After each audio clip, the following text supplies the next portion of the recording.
Bienvenidos a Pero Entonces, un podcast sobre reinventarse. Hoy ha venido al estudio de Fibe Talanda Podcast Richard Vaughan, fundador del grupo Vaughan. Richard, muchas gracias por venir. Jaime, bueno, es un placer estar aquí. Curioso sitio, pero a ver.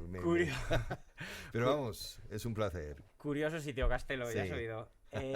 Y encima ha llegado tarde, está lloviendo hace una noche horrible y le he dicho, es el invitado más grande que tenemos hasta la fecha y llego tarde.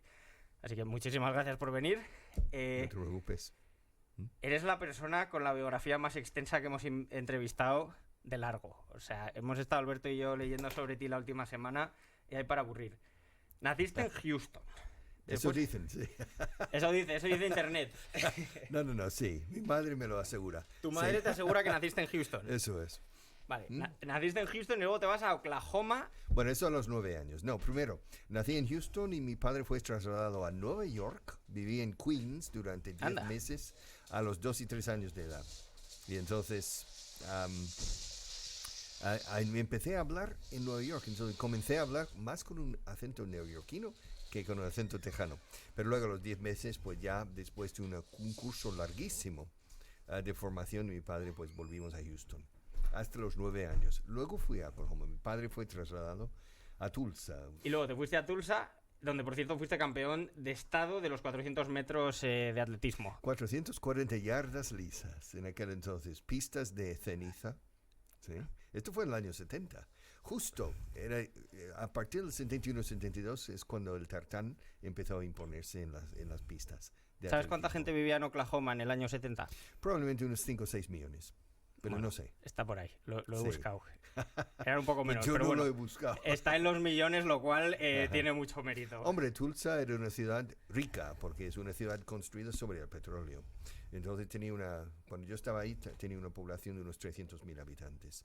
Un poco como Valladolid, digamos, pero una ciudad sana, excelente para el deporte y para lo académico, para todo, en mi opinión. Pero y fuiste campeón del estado.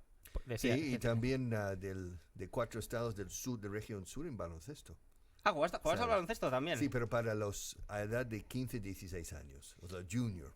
Entonces, sí. No jugaba todos los deportes imaginables. O sea, fui campeón de golf también, pero... ¿En ¿Y serio? todo? No, es que el deporte, yo soy producto más del deporte que de lo académico, en mi opinión. No siendo malo en lo académico, ojo. Pero No se te da mal. Mi forma de ser es resultado más de los retos deportivos y de saber ganar y encajar ganar, saber perder y encajar el perder. Entonces yo creo que es un desarrollo muy sano si no te obsesionas con el deporte. Ojo, hay que tener un poco cuidado en eso. Vale, entonces, de Tulsa vuelves a Texas y ahí vives entre Austin y Dallas. Bueno, no. Primero. Cuando yo termino el instituto, o sea, bachillerato, entonces yo voy a una universidad en Dallas que se llama SMU, Southern Methodist. University. Ahí cursé los primeros 2 años y fui a través de, vine a España, a Madrid, a través de esa universidad y cursé un semestre aquí en la Complutense, patrocinado por SMU. Y luego hice un semestre a lo libre aquí. O sea, viniste para 6 meses y alargaste otro. Vine con la idea de estar un año entero académico. Vale. Pero hice un viaje muy largo. Es que el sistema norteamericano universitario es diferente que aquí. Aquí son, o han sido hasta hace muy poco, años académicos. Ahí son semestres académicos. Vale. Con inicio y exámenes finales 5 meses más tarde, etcétera. Entonces yo hice el primer semestre, luego hice un larguísimo viaje y volví tarde para matricularme. Entonces me vi que en enero, pues, he llegado tarde, pues voy a vivir aquí un semestre viviendo con familias, una familia chilena, española y luego colombiana, y simplemente mejorando mi dominio del castellano. Hanging out. Hanging out un poco, sí. Bueno, hanging out, pero con método, ¿eh? No locura. Entonces, ya durante ese semestre cambié a la Universidad de Texas. Trasladé, o transferí, como dicen en inglés, Sí. los créditos de SMU, Southern Methodist, a la Universidad de Texas. Y entonces, para aprovechar las tasas académicas, mis padres a la sazón, pues también volvieron a Texas. Entonces, yo volví a ser ciudadano tejano.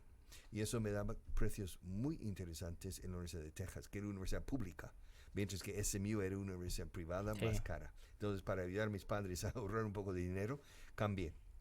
Y volví y terminé los estudios ya en el año 74 en Austin. Vale, a ver si se sigue investigando bien.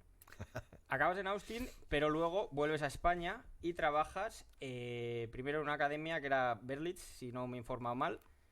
Sí, pero trabajé en Berlitz unos 3 meses nada más. Sí, y luego ya, que eso es un poco la historia que queremos contar, de que tú te estableces por tu cuenta, más o menos. Buscas clientes. Sí, yo Berlitz me mandó a formar algunos técnicos de ingeniería nuclear en la central nuclear de Zorita. Pero eran ingenieros catalanes de FECSAF, Fuerzas Eléctricas de Cataluña S.A. Entonces, y mientras estaba con esos técnicos formándose en Guadalajara a través de Unión Eléctrica, hoy Gas Natural Fenosa, pues yo hice contacto con los que estaban trabajando, los directivos y técnicos de la central misma de Unión Eléctrica. Entonces ya pasé durante un año a estar con ellos. Eso, porque estuviste viviendo un año... casi 10 meses. Casi un año. Eso, ¿y cómo era la vida allí? Bueno, la vida, sea donde sea, a mí me gusta. Me lo paso bien. Sí, tú se te ve que disfrutar de la vida, donde sea. No, porque mi mundo interior me ayuda a capear cualquier situación exterior. Entonces, siempre... Yo no recuerdo de haber estado deprimido nunca por el lugar, por lo que yo llamo externalidades. Las externalidades, mira, la lluvia de hoy, frío, lluvia, hace un día de perros, pero ni me entero. Siempre estoy con mi mundo interior, estoy pensando y con introspección y todo. Ahora bien, era una zona muy rural. Sí. El pueblo más cercano de cierto número de habitantes era Pastrana, quizá con 1,000 o 2,500 habitantes.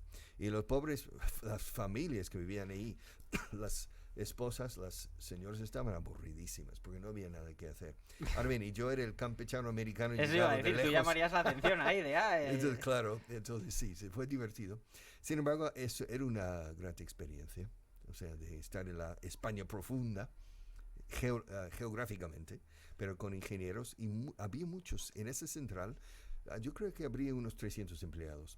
La mitad de ellos provenían de La Felguera, en la cuenca minera asturiana. Entonces, era gente de un talante curioso, excelente fabada. Se comía bien, ¿no? Por lo menos. Entonces yo hasta aprendí un poco de bable.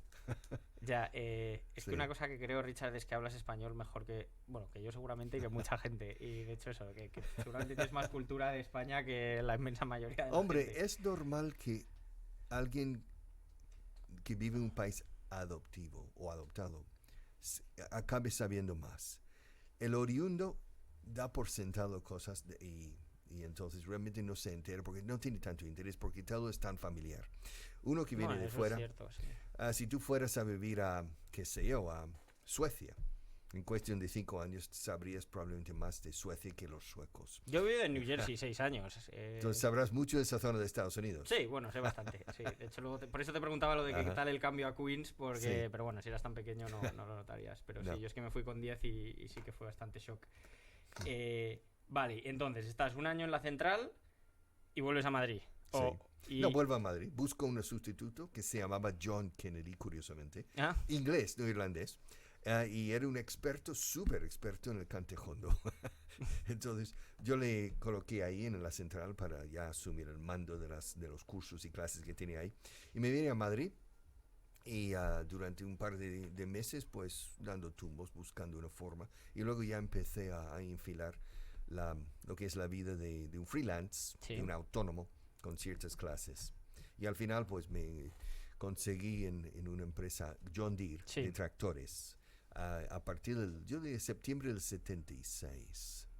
Entonces ya en John Deere vi que había una necesidad grandísima de transformar una empresa, una filial de una empresa, de la primera empresa mundial de maquinaria agrícola. Sí. Ahora bien, la filial española no hablaba inglés, era una empresa monolingüe.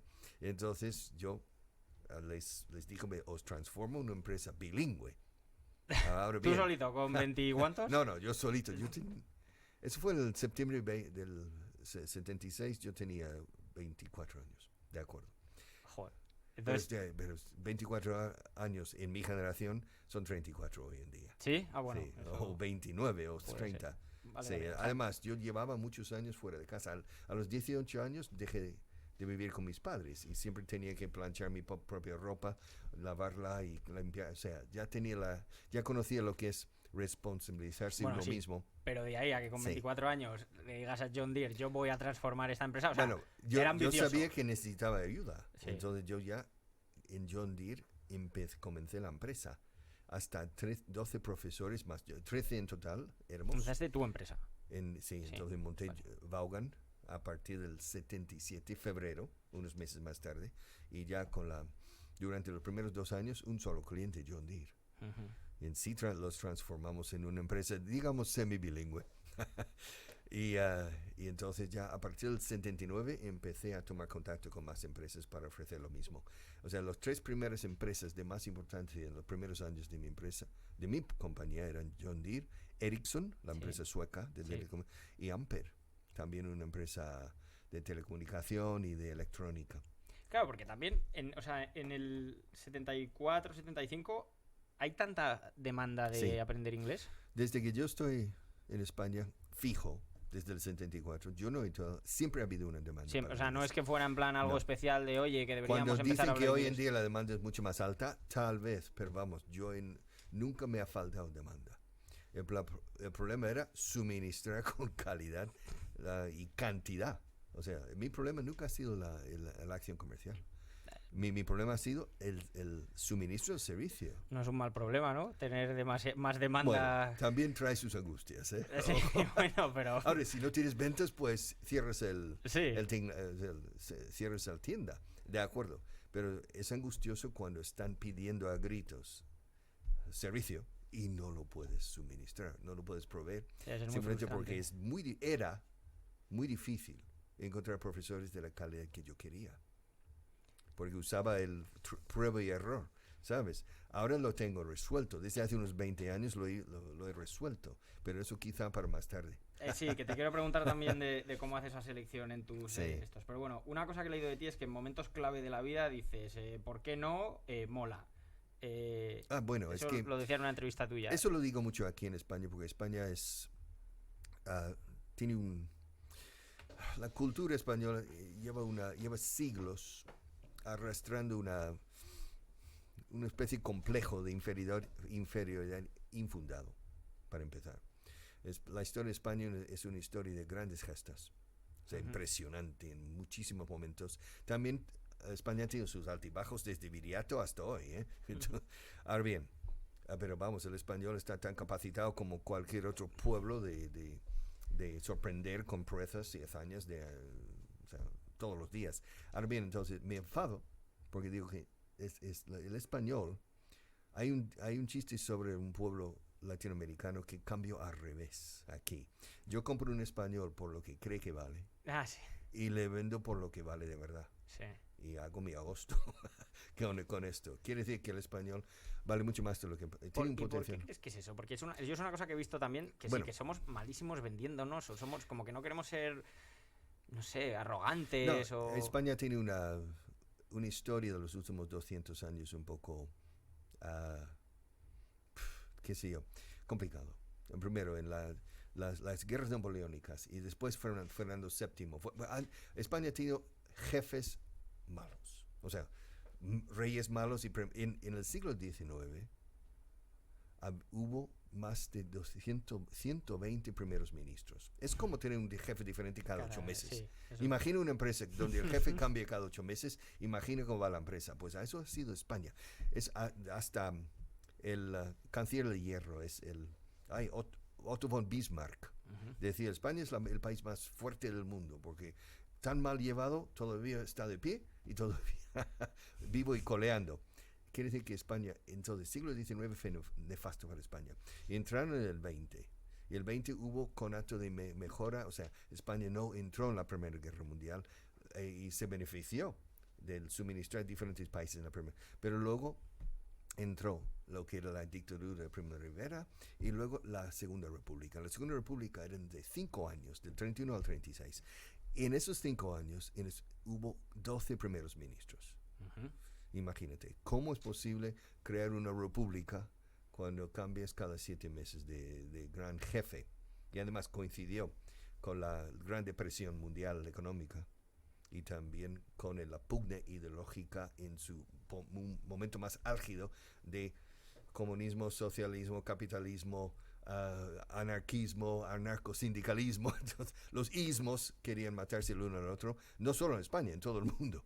Entonces y tardamos hasta el año 89 con la caída del telón de acero, hasta resolver los ismos, etcétera. Un poco. Pero y entonces, o sea, ¿y tú crees que una de las razones por las que Sí. hoy en día tenemos como ese medio complejo y vamos así como Sí. con la cabeza Sí. bajada es por... Por motivos históricos. Por motivos históricos. España desde Felipe III empezó con el declive de la Casa de Austria y luego entraron los Borbones. Y entonces también, salvo Carlos III, para mí España no ha tenido un buen líder en su historia moderna, etc. Eso que digo de que eres más culto que la mayoría. Y él murió, era una triste, porque España sí tenía su ilustración, la ilustración española, con Jovellanos, el padre Feijó, etc. O sea, había gente brillante aquí. Y Carlos III muere 6 meses antes del estallido de la Revolución Francesa. Y ya Carlos IV, que no tenía las luces de su papá, un tal Florida Blanca, que era el primer ministro, pues se asustaron al ver que los Borbones, que eran primos de la Casa Real Española, los estaban cortando las cabezas. Entonces deciden cerrar España, la España negra, y los ves en las pinturas negras de Goya, lo ves en la cara de Fernando VII después. Es una historia un poco desgraciada. O sea, una historia un poco de mala suerte, digamos. Vale, creo que voy a volver a ver los últimos 10 minutos con un cuaderno y hacerme pero esto no es un curso de historia. No, pero que me viene bien porque, como te comentaba eso, yo hice high school en Estados Unidos, entonces esta es como una... Sí. Nunca he Pero estudiado es que esto aquí, en detalle. mira, lo ves en el refranero español. El refranero dice, contra la fortuna no hay arte alguna. Piensa mal y acertarás. Ajá. Más vale pájaro en mano que 100 volando. O sea, Somos gente prudente. Bueno, hay 100 volando. Hay 100 oportunidades ahí en el cielo. ¿Sabes? Si aprendes buena puntería y pulso, pues ya estás tumbando 3 pájaros. Y ya estás montando el dólar con 3 pájaros. Tienes más demanda que oferta. Y luego dice, más vale lo malo conocido que lo bueno por conocer. O sea, este tipo de actitud ante el quehacer del futuro de cada persona y de cada pueblo, eso anula. ¿Vale más malo conocido que bueno por conocer? Anda ya, que no. Más vale cualquier Ya, porque cosa. entonces así no conoces nunca nada. No. Ni a nadie. Entonces, la gente tiene miedo al futuro. Lo que hay a la vuelta de la esquina, el 90% a las veces es algo bueno. Es que es eso, el 90% es bueno. La gente piensa bien y acertarás, debería imponerse a piensa mal y acertarás.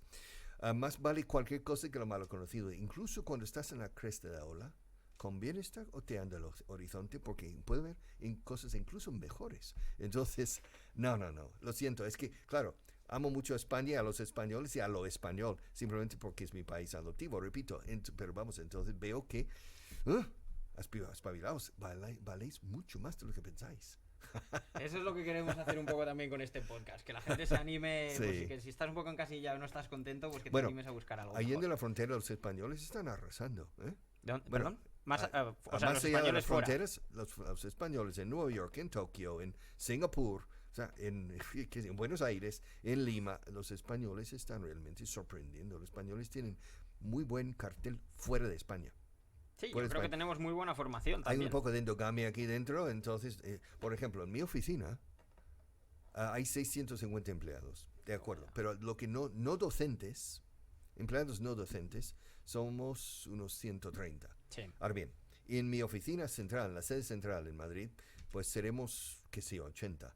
Ahora bien, entre esos 80 hay 25 diferentes nacionalidades. Ya, hay una bielorrusa al lado de un panameño, y un español al lado de un colombiano, y un ucraniano al lado de un canadiense. Entonces, no estos piques típicos de cuando es más endogámico. ¿No hay politics en tu empresa? No. You Que sure? yo sé. No, creo Es que una no. Bueno, Politics, el politiqueo interno de la... Sí. No hay, no hay. Rumorología sí, lo típico de la ¿cómo se llama? Comunicación informal. sí. Las redes informales de comunicación siempre hay. Pero tú crees que eso, que el ¿Sabes? hecho de que sea un grupo tan de tantas Heterogéneo, sí. nacionalidades, Cuanto más... bueno, sí, eso hasta en la propagación de la especie. La homogeneidad, o sea, conduce a la endogamia genética, que conduce a la desaparición de la estirpe realmente. Entonces, cuanto más heterogeneidad, mejor, tanto en la propagación de la especie como en una organización, como en cualquier lado, parte, en mi opinión. Vale, entonces, espera, vamos a reconducir un poco a la historia de Vaughan y... Te he y despistado, cómo lo ¿eh? montas. John Deere, tienes tu equipo de profesores, te salen otros 2 contratos, entras en este, que son Ampere y Ericsson, y ya entras en esta dinámica de decir, vale, hay más demanda de la que puedo afrontar ahora mismo. ¿Qué haces? O sea, ¿qué haces para recruiting? ¿Cómo...? No, simplemente busco, dentro de lo que es el mundillo de los profesores de inglés, era muy fácil encontrar gente. Ahora, encontrar profesores, la calidad que necesitaba, era muy difícil. Era muy, muy difícil. Entonces, a partir del año 95-96, decidí no buscar profesores, sino crearlos de cero, de la nada. Entonces, decidí buscar gente a propósito, y esto es una política en nuestra casa, con muy pocas excepciones. Buscamos gente que no ha enseñado jamás. Ah, sí. Ni inglés, ni matemática, ni sociología. Si tiene titulación de profesor o de magisterio, lo siento. Queremos gente sin ninguna mancha. Hay un dicho en español, cada maestrillo tiene su librillo. Eso es, sí. Es muy cierto. Y no le vas a cambiar el librillo, salvo que tenga una epifanía camino de Damasco. Sí, Entonces, siempre van a estar un poco sesgados por lo mira, que ya traen. no puedes crear o crear héroes o campeones de gente mediocre. O gente del montón. Ujú. Mediocre es un poco fuerte. Profesores del montón, un profesor de cada 5 no le elevas jamás a cada 9. No lo consigues. Ahora bien, un profesor que es una persona, tabula rasa. O sea, entonces, ¿sabes? Puedes construir, pero hay que tener cuidado en el reclutamiento. El secreto en nuestra empresa es el profesor, no el método. Cuando un periodista me pregunta, ¿cuál es el secreto de este revolucionario método Vaughan? Como si de una secta rara se tratase. Digo, secreto ninguno, aquí, tome. Le entrego el libro del profesor, el libro del alumno, el libro de las imágenes y los libros auxiliares. Lléveselo todo a mis competidores enfrente. Déselo. Si no llaman a mis profesores, pues ellos tienen un excelente hardware, pero el software que tienen no cabe. ¿Sabes? El software son mis profesores. Sí, o sea, El libros de inglés ha método habido toda la Vaughan vida, es un pero- excelente hardware. El profesor Vaughan es un software de miedo. ¿Sabes? Bueno, ¿y cómo les De formas? acuerdo, O sea, espera, ¿cómo espera. es Alberto, que no ha dado clase nunca ni sido profesor, y qué haces con él? De crear el profesor, pues primero tiene que pasar nuestro filtro de reclutamiento. Si reclutas bien, la formación es menos importante. Si no reclutas bien, puedes formar a la gente hasta el día del juicio final y tienes mediocres. Ujú. No puedes, repito, crear, o sea, un mediocre no puedes elevarlo a uno de calidad superior. Es que no es posible. Entonces hay que encontrar gente con potencial de Leo Messi. Un Leo Messi antes de que se dé cuenta que es Leo Messi. Entonces, Pues entonces te dice que le ¿cómo pagues como no. Leo Messi. El año pasado, recibimos estas cifras me lo sé porque me lo contaron hace un mes. Recibimos 3.300 contactos de gente interesada o curiosa por trabajar como profesor en Vaughan. 3.300. De esos 3.300 contactos, los redujimos a 800 personas para entrevistas cara a cara o por Skype o similar. De esos otros 800 entrevistas, redujimos el número hasta 120 para comenzar el training. Y 85 salieron del training. Wow.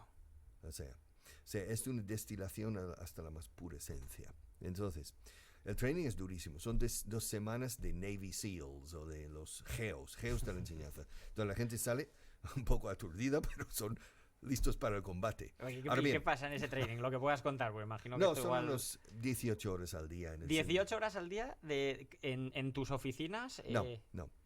Son unos 8 o 9 horas al día en la oficina. Entre lo que aquí se dice teoría y práctica, no me gusta la palabra teoría, pero vamos, 4 horas diarias de metodología, de aprender el método, de saber lo que es el pasado, el presente, el futuro, el condicional, la voz pasiva, los phrasal verbs, para que la gente, porque la gente ni sabe lo que es un phrasal verb, porque no han enseñado jamás, ni han estudiado el inglés desde el punto de vista de enseñarlo a extranjeros. Sí, en lengua inglesa en el colegio, como aquí en lengua española a nivel BUP o a nivel bachillerato. Ahora bien, entonces, en la mañana, 4 horas por la mañana, luego 4 horas por la tarde en clases de práctica. Entonces tenemos alumnos, si quieres clases gratuitas, pues te apuntas y lo único que pedimos a cambio es que des un reporte sobre que evalúen al profesor, ¿no? tu impresión. Pero el segundo día... ¿Y esto es en Orense? En Orense. Entonces, el segundo día, los novatos tienen que enfrentarse con alumnos reales. Entonces están, bueno, con un miedo. Pero vamos, al cabo de las 2 semanas ya se han curtido un poquito, ¿eh? Sí. O bastante. Y un profesor Vaughan, cuando sale el siguiente lunes en su primera clase, ya tiene una calidad 8 sobre 10. Y te advierto, la calidad media de los profesores de inglés en este mundo no supera el 4. O sea, ya son excelentes. No lo saben todavía, no se lo saben. Entonces, pero empiezan. Y en 2 semanas suben a la calidad 9. Porque se dan cuenta que sí, esto funciona. Claro, porque ahora, calidad 10 no es necesario que alcancen. Calidad 10 puede ser 20 años. O nunca. Pero da lo mismo. Una calidad 9 arrasa. Calidad 10 es como un piloto con 25,000 horas de vuelo, etc. Entonces, ese es el secreto de Vaughan. Mucha gente dice que es Richard Vaughan con su pico de oro, etcétera, etcétera. No. Si no está respaldado por esa calidad, yo no salgo a vender, yo no salgo a pregonar, si no tengo esa calidad detrás. Te quiero preguntar, que está relacionado con esto. Hace poco vinieron al podcast los dueños de Cortacabeza, que son unas peluquerías así muy modernas y muy guays, y que lo que hacen es que ofrecen a sus empleados abrir nuevos salones con ellos como para mantenerles motivados. Entonces, leyendo para esta entrevista, leo que cuando vuelves de Zorita, trabajas en otra academia y ves que los profesores se van porque cobraban poco y te prometes que si un día montas una escuela les pagarás bien. Sí. ¿Eso es incentivo suficiente o hay algo más? No, el liderazgo no implica la necesidad de pagar más que los demás. El liderazgo es cómo conseguir que la gente se mate por mí porque quiere matarse por mí, no porque les pague necesariamente más que los de enfrente, o que les amenace o que les suplique. O sea, que tengan una motivación intrínseca trabajando para ti. No es intrínseca, es una motivación trascendental. Es que trasciende. ¿Trascendental? Sí, en el sentido de que están dispuestos a ir ante por mí, ¿sabes? Entonces, sí, quiero pagarles lo mejor posible. Ahora bien, y eso lo mismo en la clase. El profesor es el líder y ejerce el liderazgo en el aula, donde los alumnos se enamoran del profesor. La primera labor o la primera responsabilidad de un profesor, ya sea de inglés o de matemática o de historia del arte, es conseguir que los alumnos se enamoren de él o de ella. Sí. Y dice, qué pedazo de profesor, me encanta. Entonces, de pronto le encanta la historia del arte o el inglés. De repente, el álgebra mola. ¿Por qué? Porque el profe mola. No es el álgebra. No es. Es la manera en la que se lo enseñan y él que se lo enseña. Si yo te ofrezco 2 seminarios, uno en la historia del inicio, el origen y toda la historia de Silicon Valley, wow, qué interesante. Y otro seminario tú eliges, que es la historia del alquitrán para el uso de asfaltado de carreteras. De acuerdo. Entonces, tú eliges. Ahora bien, te advierto, si el profesor de alquitrán es un 9 o 10 y el de Silicon Valley es un 4 o 5, te acordarás y te encantará lo de asfaltar carreteras. O sea, que al final es todo de personas. Son personas. Mira, Pablo, imagina que soy cristiano y quiero ir a proselitar. O sea, decido ir a las junglas de Nueva Guinea. Entonces, vale. Yo quiero convertir gente al cristianismo. Entonces, llevo una caja de 50 Nuevos Testamentos. Y voy y encuentro las tribus perdidas en la jungla de Nueva Guinea y reparto 50 Nuevos Testamentos, y les digo, en un mes vuelvo con agua bendita para convertir. ¿Cuántos se van a convertir? Ninguno.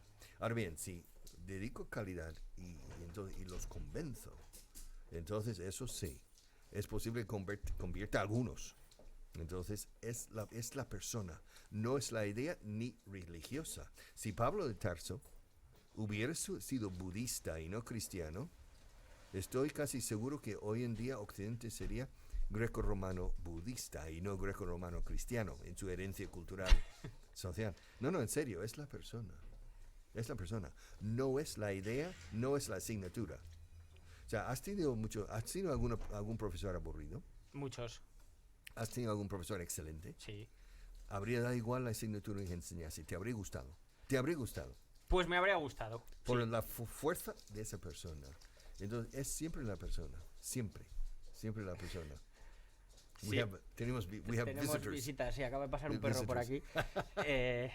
Curioso Bueno, sitio, ya lo has dicho al sí. principio. Entonces, es una constante en mi vida y creo que en el mundo, que son las personas que cambian las cosas y que consiguen las cosas, las proezas. Si no es Cortés quien entra en México desde Veracruz, a lo mejor todavía, España habría tardado 50 años más en hacerse control de México.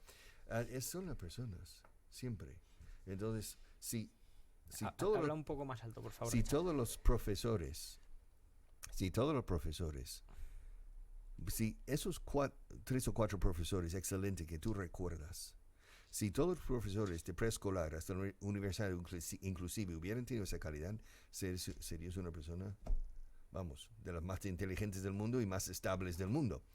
Si queremos cambiar el mundo, debemos empezar eligiendo con sumo cuidado los profesores de preescolar o infantil y primaria. Y asegurar eso. Después pasamos a secundaria. Y si podemos imbuirlas, o sea, profesores de esta calidad en el sistema educativo, cambiamos el mundo. ¿Conoces Khan Academy? ¿Khan? The Khan Academy. ¿Cómo se escribe Khan? No te entiendo. K-H-A-N. Es Salman, eso Salman sí Khan. es un chico que Bill Gates se enamora de ello. Entonces, él enseña. Es que tiene un libro, se llama Salman Khan, que se llama, creo que es The One World Schoolhouse o algo así, que habla precisamente de esto, de la importancia, un poco lo que decías tú de eso, de que los profesores sean engaging y tal, pero de la importancia de que él dice que la educación es como un queso de bola, que tú con un 5 pasas al siguiente y con un 5 al siguiente, entonces que puedes perfectamente no saber la mitad de la materia y que pasas al curso siguiente. Entonces dice que si nos aseguráramos que dominas al 100%... Mira, cualquier persona que es motivada rellena los espacios en blanco que queda en el camino por sí solo.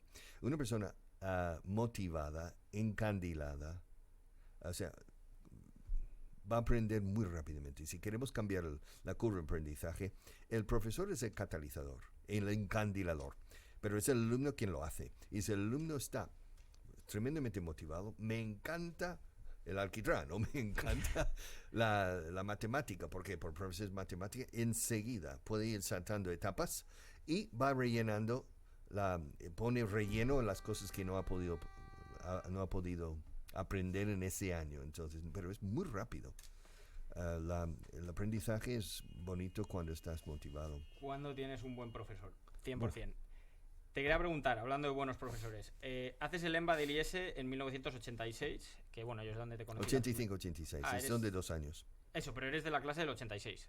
Sí. Sí, es que yo hice el mismo, entonces te conocí una vez que viniste Sí. a dar clase. Hablando de buenos profesores, ¿te dio clase María Jesús Grandes? No. ¿De contabilidad? No. Es que ese es el ejemplo de una asignatura así dura, pero que era muy bien dada. No. Bueno, yo tuve un ingeniero de caminos, que es institución en el IES, y murió hace un par de años, Fernando Pereira. Sí. Entonces, él enseñó contabilidad básica, hasta el libro mayor de contabilidad y todo. Sin embargo, fue una gran persona y un gran profesor. Y desde entonces tengo muy claro cómo es la contabilidad y usarlo para el beneficio de mi empresa. Entonces, entiendo casi más que los contables. Y me gusta, la contabilidad es un arte más que una ciencia, en mi opinión. Es que sí, es que bien enseñada, de verdad que yo había estudiado en contabilidad, pues yo qué sé, 5 o 6 asignaturas, porque yo estudié ADE y vienen y nunca me la habían enseñado bien. Y en Sí, el IES me acuerdo que me enseñaban ingenieros a entenderlo y tal, y sí. cuando has contado lo de los profesores me he acordado porque era el Bueno, ejemplo la perfecto que... contabilidad se basa en lo que se llama por partida doble. Entonces, cada incidencia en una empresa tiene se refleja de dos maneras. Entonces, eso es inventado, dicen por los venecianos. Realmente fue mejorado por los venecianos en los siglos XIII, XIV. Sin embargo, es un arte, ¿eh? Es un arte. Vamos, entonces, a mí me encanta la contabilidad. Si tuvieras que quedarte con una cosa, que a lo mejor es la contabilidad, pero si tuvieras que quedarte con una cosa del máster para crecer el grupo Vaughan, ¿cuál sería? Solo dos cosas yo he sacado del máster. Bueno, solo dos cosas. Primero, terminarlo con éxito. O sea, ya está. Lo he hecho. O sea, otro hito. Ujú. ¿De acuerdo? Porque decían que hay que hacer un MBA. Yo no necesitaba hacer un MBA para escalafón, porque yo trabajaba por cuenta propia. Sí. Entonces, simplemente para mi propia cultura empresarial, pensaba que convenía hacerlo. Y lo otro era los, el análisis del punto muerto, umbral de rentabilidad, de analizar rápidamente la viabilidad de una propuesta de negocio y luego descontar los flujos para proyectos de inversión. O sea, realmente analizar la tasa interna de rentabilidad y el valor actual neto de los... O sea, y yo lo he hecho mucho en mi vida desde entonces, de analizar a 5 años o a 10 años vista y luego ir descontando los flujos esperados para llegar a una conclusión de que vale la pena acometer esto o no vale la pena. Pero realmente en la realidad, cuando miro una inversión, un proyecto, entonces mira, ¿cuál es el mejor escenario? O sea, ¿me forro hasta qué punto? ¿Y cuál es el peor escenario? ¿Cuántas camisas me pierdo? Y luego el escenario más probable. Solo miro los extremos. ¿Hasta qué punto voy a resolver la vida hasta de por vida? ¿Y qué es lo ¿O peor que me puede pasar? cuántos meses pierdo de avance? Y si son 6 o 7 meses en el peor de los casos, lo hago. Si yo sé que O sea, puedo... si lo máximo que pierdes son 7 meses... No, si yo veo que mi empresa o yo puedo encajar el fiasco total, Ah, el descalabro total, entonces lo acometo. ¿Sabes? Si yo sé que el peor... Yo no tengo miedo al fracaso. Entonces, si el fracaso no me hunde. Si el fracaso me hunde, sí. Entonces, cuando tú analizas las inversiones o las decisiones en las iniciativas, analiza el peor escenario imaginable. o sea, es algo que el peor No escenario moralmente. tumbe tu empresa, Sí, te la juegas. sí. Ahora bien, yo tengo la suerte, o sea, un poco de que en mi sector los errores no cuestan demasiado. O sea, mi sector no tiene barreras de entrada, no exige grandes inversiones. Ujú. La mayoría, bueno, si eres un descabellado y quieres abrir 80 centros en 2 años, pues sí. Pero vamos, las iniciativas mías nunca han sido muy peligrosas en el sentido de un fracaso podría hundirme a mí o a mi empresa. Entonces sí, he sido conservador. La gente piensa que no. ¡Wow! Este emprendedor pues ha tomado riesgos, ha asumido riesgos, sí, pero riesgos muy calculados y muy medidos. ¿Eh? Yo soy conservador. Si no, habría llegado mucho más rápidamente. O sea, yo tengo 11.000 metros cuadrados ahora de espacio en alquiler. Wow. Sí, o sea, en España. Sí, Porque sí. estamos en 10 ciudades ahora. Y tengo 220 aulas. Tengo 470 profesores. De acuerdo.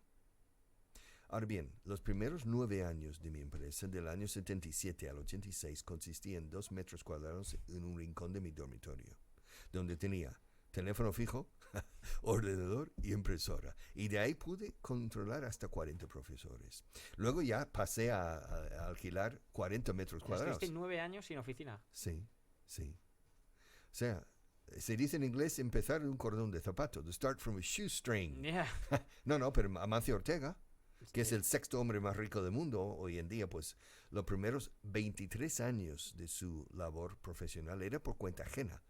O sea, desde los 14 hasta los 37, Amancio Ortega trabajaba para otros aprendiendo oficio de distribución, de moda, de diseño, de venta, de producción, todo lo que es alrededor de lo que es. Luego a los 37 monta Inditex. Luego hasta los 60 no es famoso. De pronto, de la noche a mañana es famoso, porque aparece en Forbes, la revista Forbes. Sí. Y de repente, de la noche a mañana, es famoso y wow, admirado. Sí, después de 46 años de milimétrica andadura. Lo del cuadro de Picasso, ¿no? Que no sé si era verdad, pero lo de que... Pero si ya has tardado 5 minutos en pintarlo... Sí. No, eso dice, es un... No, llevo toda mi vida. Se dice es una historia cierta de Picasso en París en un restaurante. Cuando sí. salía del restaurante, una señora americana le para. Sí. Señor Picasso, mi hija le adora. Le adora. Entonces, además, mi hija va a hacer su tesis a fin de curso sobre usted y los toros, la tauromaquia. Entonces, sí, pues salude a su hija de mi parte. Muchísimas gracias. Perdone, señor Picasso. ¿Podrías dibujar algo para mi hija? Aquí en este servilleta. Y dice, bueno, y saca un lápiz o una bolígrafo. Y en 15 segundos dibuja un caballo precioso. Y la señora dice, oh, señor Picasso, es precioso, precioso. Y Picasso dice, eso será 15,000 francos, por favor. Y ella dice, 15,000 francos. Pero solo ha tardado 15 segundos.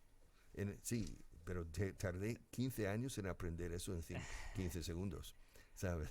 Pues igual que... Bueno, o sea, igual que lo a las cosas que parecen fáciles exigen muchísimo trabajo. Muchísimo. Milimétrico, ¿eh? Bueno, pues Richard, vente Alberto, que vamos a hacer la sección joven, en la que Alberto, que tiene 19 años, está en segundo de carrera. ¿Qué tal? ¿En qué carrera? Económicas, economía. Economía, muy bien. Sí. ¿Qué tal hablas inglés, Alberto? Bueno, está en Estados Unidos, pero hablo mejor. Pero ¿qué tal hablas inglés? Hablo mejor que de lo que académicamente soy. Que eso es muy... Vamos. Quiero abordar 3 temas, ¿vale? Primero, un poco el ámbito emprendedor, así como eras tú de joven. Luego el sistema educativo y luego ya un poco más, pues cosas que has hecho guays, así. Ah, sí, bueno, espera, antes que se me olvide. Tenemos que hacer la sección random, que es como... Te preguntamos cosas rápidas y... Claro. Entonces, mi primera pregunta quería que fuese, ¿qué pensaría el Richard Vaughan de 18 años el Richard Vaughan de 18 años que empezó en la universidad del Richard Vaughan de 2019? Lógico, porque soy persona inquieta, soy persona que me gusta hacer las cosas bien, me gusta intentarlo todo, me gusta, hasta en el deporte, siempre. Siempre quería ser el mejor en golf, el mejor en béisbol, el mejor en fútbol americano, el mejor en baloncesto. No lo lograba en muchos casos, pero en algunos sí. Entonces, eso aplicable a la vida siempre es mi forma de ser. Cuando la gente aquí me dice, Richard, debes de estar orgulloso de lo que has creado aquí. Yo no estoy orgulloso, es producto de mi forma de ser. O sea, sí, es simplemente inquieto, una persona inquieta. Y estoy inquieto en cultura, en lectura, en todo. O sea, disfruto la vida y la vida aporta tantas cosas. Y la aplicas al ámbito empresarial. Claro. O sea, que dices que Richard Vaughan de 18 años ve cómo es su vida años después en España y que diría como algo así de... vale. Makes sense. Sí, makes sense. Tiene sentido. O incluso presidente de Estados Unidos. No, bueno, makes sense. No me gusta mucho la política, pero makes sense. No, pero eso es normal en Estados Unidos. Y aquí también conozco muchos jóvenes. Que no, Richard, que no es normal en Estados Unidos. O sea, que tú no, o sea, es más normal que aquí, pero has llevado una vida bastante atípica. O sea, para empezar es que eres de Texas y has vivido en Zorita. Sí, bueno... Hay españoles que han vivido por todos los... Yo he vivido en Wayne, New Jersey y considero que es bastante atípico. Los 10 años. Ya, pero aún así considero que es bastante atípico. Sí, es atípico. Pero hay muchos españoles por ahí haciendo cosas poco típicas. You ever been to Jersey? Sí. He cruzado New Jersey para ir a Washington desde Nueva York. Es para nada más, ¿no? Nada más. Lo has parando evitado. para comer una hamburguesa en la autopista y ya está. A ver, España siempre ha sido muy criticada por las pocas facilidades que da a los jóvenes emprendedores de crecer y de empezar. ¿Tú qué dificultades o ventajas has encontrado de fundar el Grupo Vaughan en España? Ninguna dificultad. Y España no pone dificultades. El éxito de un emprendedor depende del emprendedor. O sea, que no se queje. de lo o sea, que externo. entonces dices que no hay dificultades. No. Los impuestos son un poco altos. Pero vamos. Pero mira, yo tengo en mi despacho el último tomo de las páginas amarillas físicas, ¿sabes? Del año 2004. Son 1248 páginas. Desde abacos hasta zurcidoras. Entonces, y son gente que, a pesar de los impuestos, a pesar de la legislación laboral, a pesar de los 1000 obstáculos que la administración pública y no pública pone, un emprendedor que pone luces y hambre y hard work, trabajo duro, puede llegar. Ahora bien, el 95% de todas las empresas de recién creación mueren en los primeros 5 años de vida. O sea, solo el 5% sobrevive, llega al año 6. Ahora bien, entonces, pero vale la pena, pero hay que hacer introspección, hay que saber, soy inteligente, estoy dispuesto a trabajar y hay que tener humildad. Eso es lo que buscamos en nuestros profesores. No queremos profesores con experiencia docente, pero queremos 2 atributos, energía y humildad. Y esa humildad es capacidad de autoanálisis, capacidad de introspección, soul searching. Entonces, esta gente prefiero que un novato profesor peque de inocentón que de listillo. Porque ese ingenuo es inteligente. La soberbia es ceguera total. Bueno, entonces la inocencia es capacidad de conquistar el mundo, tal vez. También un poco, bueno, tú que estás metido en el mundo académico y a ver si puedes ofrecer algún consejo a las autoridades.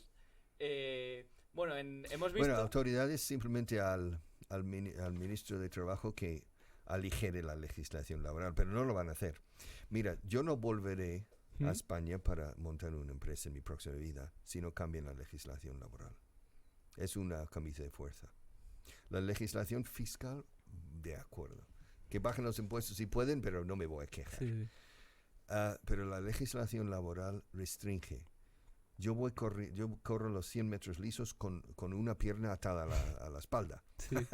Por la legislación laboral. ¿Crees que tendrías más dificultades para crear Grupo Vaughan en 2019? No tendría más. O sea, ¿tú crees que seguiría el mismo camino? No, la demanda es más alta que antes, aunque la demanda era alta antes, pero es más alta ahora. Aplicando la misma política de absoluta calidad.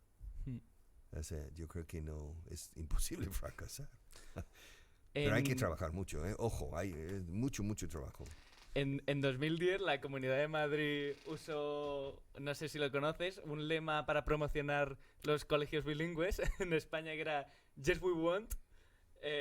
Fue, muy criticado. Incluso el Ministerio de Educación se refirió al eslogan como uno de los mejores de los últimos años. Esto nos muestra un poco cómo es el sistema educativo actual en España. ¿Tú qué medida implantarías en el sistema educativo para ayudar a un mayor aprendizaje en el inglés? Bueno, vamos a 2 cosas. Primero, yes we want es incorrecto en inglés. Sí, por eso digo. Es incorrecto, yes Sí. we want. Y entonces a mí me fastidió que los políticos, o sea, el PP en este caso, decidiera lanzar a los 4 vientos un eslogan en un inglés incorrecto. Quiere decir que no hicieron sus y ratificaron deberes. porque dijeron... No, ratificaron porque el diario El Público, que el diario de izquierdas, me llamó. Y por ética tenía que decir al enemigo que tenían razón, que los de PP se habían equivocado. ¿Sabes? Es que encima... Entonces, es terrible. Dijeron, Yes, we want. uno de los mejores eslogans de los últimos años, dijeron y todo. Bueno, un eslogan, mira, si el eslogan funciona, aunque tenga un error gramatical, pues si funciona. Ya bueno, pero De acuerdo. nos muestra un poco En el fin, nivel. El fin justifica los medios en este caso. Sí, no, pero fue muy No, fuerte pero que estuviera mal planteado el desde inglés principio. en España, mira, yo soy muy radical en esto, de preescolar, de infantil, desde los 3 a los 12, no quiero ni la palabra escrita. No quiero que vean el inglés. ¿No? No. No. Mira, son 10 años escolares, de 3 a 12. Son 160 días año. Entonces ya estamos en 1600 días. Con 1 horita por día, son 1600 horas de exposición en inglés. Quiero voces nativas ahí. Simplemente hablando con ellos y haciendo que ellos reciten tonterías en inglés. Quiero que ganen oído y confianza y gusto con el inglés y que no vean una sola palabra. Basta que vean una palabra, aplican fonética española que están aprendiendo en lengua. Entonces dicen table o table, no dicen table cuando lo vean. Entonces no quiero. Ahora bien, a los 12 es el inicio de la pubertad, cuando el cerebro humano empieza a cambiar y el cerebro se hace más analítico, más a juzgar cosas, etc. Y no acepta necesariamente las cosas, consciente o inconscientemente. Entonces es el momento en donde la palabra escrita entra y la gramática, la enseñanza de la gramática, la estructuración de lo que llevan 10 años, 1600 horas expuestos a ello, y ya está. Y luego de 12 a 23 o 22, ya pueden tener clases de inglés más formales, porque el contador no empieza a los 23. Esa es la edad media en que los jóvenes entran en el mercado laboral. El inglés no es necesario antes, pero es tremendamente imperativo. Es imperativo a los 23 tener un dominio del idioma. Entonces, cuando nace el bebé, la sociedad, papás y los educadores tienen 23 años para dotar al chaval de un excelente nivel de inglés. Son muchísimos años y no lo consiguen. Ya puedes apretar, chaval. Sí, que te queda ya, poco. vamos, voy a ir a Vaughan. Quiere decir que sin prisa pero sin pausa. Pero sobre todo, tienen que tener un gusto. El inglés tiene que ser atractivo, tiene que ser amigo. Y entonces, nada de exámenes. Las notas, asistencia a clase y sí, puras participación en clase. Y nada más. No escrito. Yo quiero dotarles de un idioma, no examinarles sobre conocimientos del condicional o de la voz pasiva o los pronombres relativos. Que Estados Unidos en España se dice que es una de las mejores educaciones del mundo. Bueno, muchas familias, sí, muchas familias mandan a sus hijos a Estados Unidos. Sí, por el inglés más que por el sí, sistema. pero también se dice que es muy práctico y no tan teórico como el español. Sí. ¿Qué introducirías de la educación estadounidense en la española y viceversa? Todo. ¿Todo? Cambiaría. Traería el sistema americano aquí y lo sustituiría todo. Tiraría por la ventana. Lo siento. ¿Por qué no te presentas pero al ministerio? el sistema de educación? americano tampoco, tampoco puede tirar la primera piedra. Ojo, ningún sistema educativo en el mundo es óptimo. Ninguno. Ahora bien, los jóvenes llegan al mercado laboral, salen a los 18 o a los 22 años, más preparados psíquicamente, más preparados en términos prácticos que el latino. Francés, italiano, portugués, español. El sistema francés que ha impregnado durante 200 años es el quehacer educativo en estos países. Bueno, las cosas. Vamos a cosas random. Venga, empiezas tú con la de Cool Things. Espera, voy a hacer un story que esta sí que me ha parecido graciosa. Bueno, la hemos Espera un momento. Dale. Hemos estado hablándola un poco antes de que llegases y bueno, Richard Vaughan ha participado en La Hora de José Mota. ¿Cómo surge eso? La verdad es que no recuerdo. Yo creo que José y el Mago More. Mago More es un colaborador y amigo de José Mota y ahora amigo mío. Un gran persona, el Mago More. Y entonces simplemente se pusieron en contacto conmigo. Entonces para hacer un sketch en inglés. Entonces fui. Y es curioso, en 5 minutos guionizamos sin papel, simplemente a viva voz, guionizamos y lo hicimos la primera vez. ¿Fue a la primera? A la primera. O sea, lo de que te pausa sí, eso es... Bueno, luego en postproducción hicieron la pausa. Sí, o sea, sí. me congelaron la imagen. Eso es en postproducción. Sí. Pero en preproducción era simplemente 5 minutos charlando. Me quedó muy natural, se nota encima que era improvisado. No tengo miedo escénico y él no, tampoco. Entonces, era juntar el hambre con las ganas de comer. Venga, la pregunta de Instagram de @MartaDíazLlanosTerán nos ha preguntado, siempre estás innovando, ¿qué nuevo proyecto tienes en mente? Jubilarme quizás. ¿Tú crees nuevo proyecto, nada. Siempre estoy buscando la piedra filosofal. Yo creo que todavía no he encontrado cómo demonios hacer que el español o el ser humano se haga de una forma menos dolorosa y más rápida con un segundo idioma después de la pubertad. Entonces no he encontrado la fórmula mágica. Entonces, me gustaría tener, y no voy a tener tiempo, de ensayar diferentes enfoques con conejillos de indias. Entonces, diferentes enfoques, algunos curiosos. Entonces, pero no voy a tener tiempo. Y además, el enfoque mío actual es buen enfoque y lucrativo. Entonces tengo que... Más vale lo bueno conocido, Richard, ya sabes. No, esto no es malo. Más vale lo bueno conocido que lo mejor por conocer. Y no te ves jubilado, ¿no? Una persona como tú tan activa. No. Yo tengo otras aficiones. Yo escribo. Sí, yo te conocí en el gimnasio hace 1000 años, en Torre Sí. Picasso. Sí.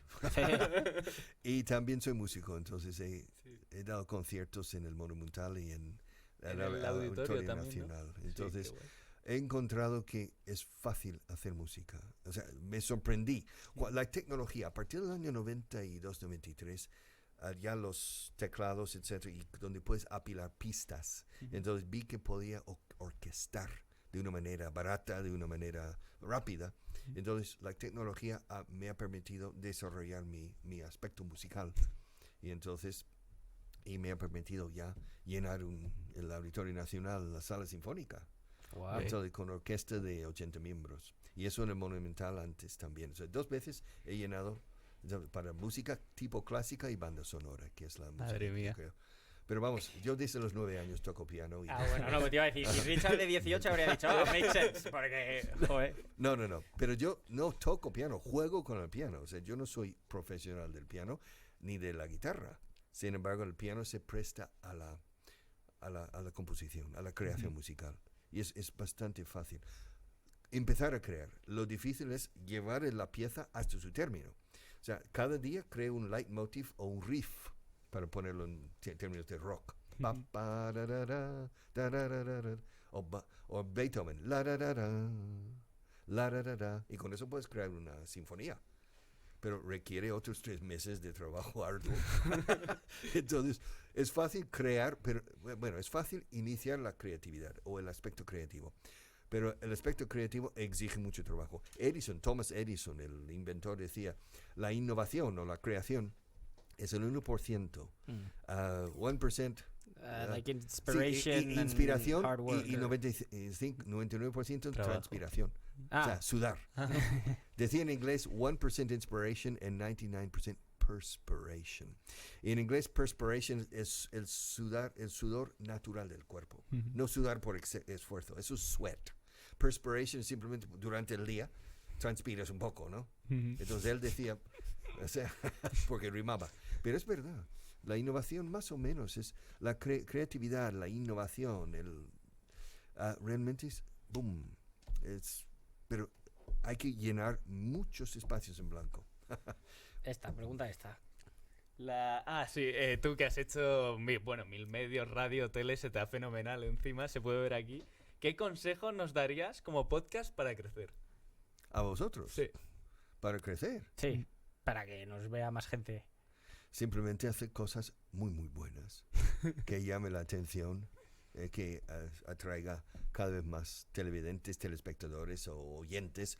No, hay que ser creativo, hay que ser diferente. Uno de los pilares del marketing es la diferenciación del producto. Entonces, ¿cómo demonios me puedo diferenciar de los 1000 más y no ser uno más del montón con cámaras y con micrófonos?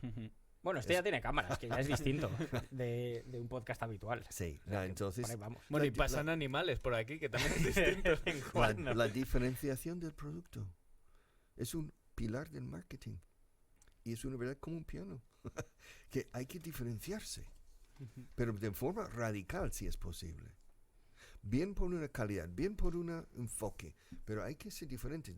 Los grandes grupos de rock y de pop, o sea, realmente tienen un sonido, lo reconocen enseguida. Esos son los Beatles, esos son los Rolling, eso es Queen, eso es Supertramp, esto es de los más, o sea, el Black Sabbath, es BAM, porque tienen un sound, se diferencian. Y eso es en todos los quehaceres profesionales de la vida. Hay que intentar, por todos los medios, diferenciarse. Venga, pues hacemos un par de preguntas random más y ya te pedimos los closing words que creo que va a estar muy bien. ¿Te fuiste en autostop de Madrid a Israel? vamos a ver, yo fui en autostop de Madrid a Barcelona, en barco de Barcelona a Génova, de autostop de Génova hasta Nápoles, pasando por Florencia, Roma, etc. En tren a Brindisi, en el otro lado, el Adriático, crucé a Igoumenitsa, justo al sur de Albania, en el oeste de Grecia, y luego autostop hasta Ioannina, y luego hasta Delfos, y luego de autobús hasta Atenas, luego barco hasta Mykonos, barco otra vez a Atenas, avión a Tel Aviv, autobús a Jerusalén, y luego en la zona entre Tiberio, arriba en el mar de Galilea, hasta el mar Muerto, a dedo, sí. Pero, y luego otra vez a Tel Aviv en autobús, porque estaba cansado. Tel Aviv a Estambul en avión, Estambul hasta España. ¿Y cómo se te ocurre esto? ¿Por qué no? ¿Por qué no? Si mola, tío. Porque yo voy a salir de aquí, vamos. Hombre, mira, esto fue durante 45 días, en Navidades. Por eso llegué tarde y no pude hacer el segundo semestre. Fue por eso. Entonces, claro, es que se hace. Tú aprovecha, macho. Bueno, hay que tener suficiente dinero. En aquel entonces, viajar en Europa era barato. Eran $5 o $10 por día. Joder. Y claro, en hostales y de la juventud o pensiones de mala muerte, que costaba $1 o $2 a la noche. Y luego lavando la ropa cada semana en un sitio público. ¿Qué te ha enseñado ese viaje? ¿Qué es lo Todo más... lo que haces en la vida te enseña. Al venir aquí a estar con vosotros me enseña. Voy a salir de aquí mejor que de cuando... Puedes hablar mucho de nosotros si quieres. A la gente. Son. No, pero es que mira, yendo en autostop por Italia, un señor estaba en una gasolinera en Génova, en la salida de la carretera de Génova. Entonces yo y una chica americana guapa, además, eso ayuda cuando haces autostop. Entro para ir al baño en la estación de servicio. Salgo y él está, un señor normal, italiano, llenando el depósito. Y digo, ¿pisa? Y dice, no. Y no, ni me mira. Entonces yo con la chica vamos al inicio de la carretera y él sale y para. Suban. Es ya en italiano. Pasamos 8 horas o 9 horas juntos. Él era vendedor de productos de farmacia, no productos farmacéuticos, productos para la farmacia de la mostrador, etc. Sí. Entonces él tenía que parar en como 6 o 7 farmacias y él nos llevó hasta Pisa. Pero él vivía en La Spezia, a la mitad de camino. Entonces él hizo 1 hora más con nosotros para llevarnos a Pisa, ya al oscurecer, y se volvió. Y cuando se iba, durante 1 kilómetro le veía haciéndose. Eso todos los días, cuando yo hacía autostop en España, en Italia, en Grecia y en Israel. Conocí camioneros de lo más interesante, lo más curiosos. Como conocí gente joven, gente mayor. Una mujer, una italiana, con la máquina funciona. Con 5 hijos dentro, y yo esta chica, para ir para ir de Perugia hasta Roma. ¿Sabes? Madre mía. Entonces, sí. Entonces, no. Hay que dejar que la vida te sobe, de arriba abajo, etc. Entonces ya las experiencias, soy yo mi circunstancia, decía Ortega. Claro, pero hay que dejar que la circunstancia te afecte y te toque, y que tienes que exponerte, ¿sabes? A la vida. Más cosas. A ver, ¿alguna random más o no? Pues yo ya, después de todo esto, ¿hay algo que no sepas y que estés aprendiendo ahora? Mucho. Mucho. Abrí la enciclopedia británica y a cualquier página hay gente que... ¿Quién es este? Un húngaro. No me suena. ¿Qué hizo este húngaro en el siglo XV que hace que merezca estar en la enciclopedia británica? Entonces abre una vida curiosa. Cada entrada de personas en la Urus o en la Spasa o en la enciclopedia británica vale una mela. Son interesantísimos. Es curiosidad natural. Tener curiosidad. Entonces hay cosas increíblemente interesantes. Y la gente pues pasa de estas cosas. No tiene curiosidad natural. ¿Por qué los numantinos al final se suicidaron? ¿Por qué los numantinos fueron capaces de mantener a raya a Roma durante 40 años? O sea, entonces, ¿por qué? Entonces, es muy interesante estas cosas. Y hay miles y miles de casos parecidos en la historia. Y la historia es causa y efecto, causa y efecto. Entonces tú entiendes, si sacas lecciones de la historia, no necesitas hacer carrera de psicología, porque lo tienes ahí. Causa y efecto. ¿Por qué Napoleón al final fracasó? Pam, pam, pam, pam, pam. ¿Sabes? Qué guay. Aprendes. Yo tengo 2000 preguntas más, pero no sé, tampoco te queremos tener aquí muchísimo más tiempo, que tendrás cosas que hacer. Pero, a ver, Tengo hambre. ¿Tienes hambre? Tengo cenar. Untranslatable words. ¿Alguna palabra Palabras intraducibles. en español intraducible? Ensimismamiento, ensimismado. Otro es mal pensado. La ¿No? expresión no seas mal pensado es intraducible en inglés. Es curioso, esto es Vale. revelador. No, en serio. Yo oigo quizás 2 o 3 veces al año la expresión, pero que no seas mal pensado. Imposible traducirlo en inglés. Tienes que poner una explicación más larga. No tengas la tendencia de pensar negativamente ante cosas que probablemente tengan positividad. Bah, Yo te iba a preguntar cómo se traduce un pringao. Yo nunca he sabido. No hay una exacta. Bueno, ponme una frase. Ese tío es un... O sea, he quedado como un pringao llegando tarde hoy aquí o... Pues no lo sé. Estás entrando en el slang ahora, entonces. Es que no hay. Bueno. No, seguro que hay. Bueno, nerd. Un No, poco, ¿no? es que no, No, porque nerd nerd no. es un empollón. Ya, no, bueno, pero- a chump? No, chump es un pardillo, ¿no? Champ es un amigo. Champ. No, C-H-U-M-P. Champ. Pues no lo sé. Chum, sin la P es un amiguete. Chum. Pero Bueno. chum, estás buscando cosas rebuscadas. Además, Claro, hombre. soy de una generación anterior. Bueno, sí, Entonces, es verdad. claro, Es como yo con Alberto, que no lo entiendo cuando No, habla. somos 3 generaciones. El argot aquí. evoluciona. Antes, hoy en día no se dice mola, se dice guay, o se decía guay, ahora se dirá otra cosa. No sé. O sea, el slang siempre pasa a mejor vida. ¿Cómo se traduce? No me renta, que no paráis de decir eso. No ahora. me renta. No me renta, claro, no me merece la pena. Mira, en inglés hay una sola palabra del slang que ha sobrevivido siempre. Las generaciones, desde los años 50, es cool. Yeah. Cool siempre ha sobrevivido. Cool está súper, yo creo, integrado ya en Sí, español. sí. Se usa mucho. Es muy cool. Es muy onomatopeya, en plan, dicen algo cool. Cool. Ajá, Cool. sí. Bueno, pues... Más es que, a ver, sí, si alguna vez se te acaba la conversación. Es que estuve ayer en el masterclass que diste en Industriales y... ¿Tienes un guión? O No. en la radio igual, es que te pones No. a hablar de un...